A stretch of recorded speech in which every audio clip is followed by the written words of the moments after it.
Hello guys! Good evening everyone. So nagluluto po ako ngayon for dinner po ng aking anak para sa birthday niya guys. Ang request niya na ano ba yan? Buttered shrimp. So ayan guys, gusto niya ng buttered shrimp. Maglalunch silang mga friends niya dito. Mga neighborhood din namin guys.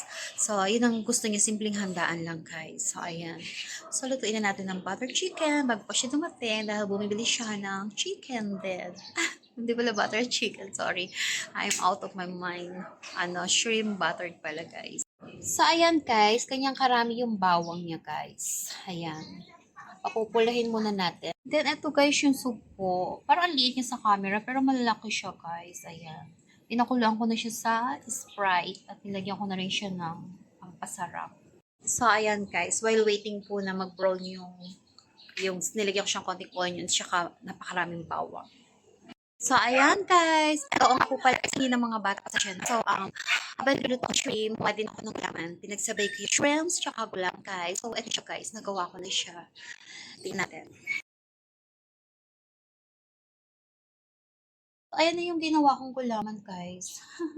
Sobrang nagmamadali. Medyo may bula pa ng konti. So, ayan guys. Ginawa ko rin sila ng gulaman. Tapos guys, ito pa yung shrimps. Ayan, di pa siya luto. Lutuin pa natin guys. Ayan siya. So guys, hintayin pa natin siya mag-brown. Sa butter na yan guys, para ang tagal niya mag-brown. Yan yung bawang tsaka sibuyas. Ayan guys, matagal pala siya mag-brown. Sobrang dami niya. Yan kasi request ko guys, madami din yung bawang. So ayan guys, talagang matagal siya guys. Kasi kailangan talaga ma-brown natin siya para mas masarap. Sa butter na yan guys. Ayan, tayin natin siya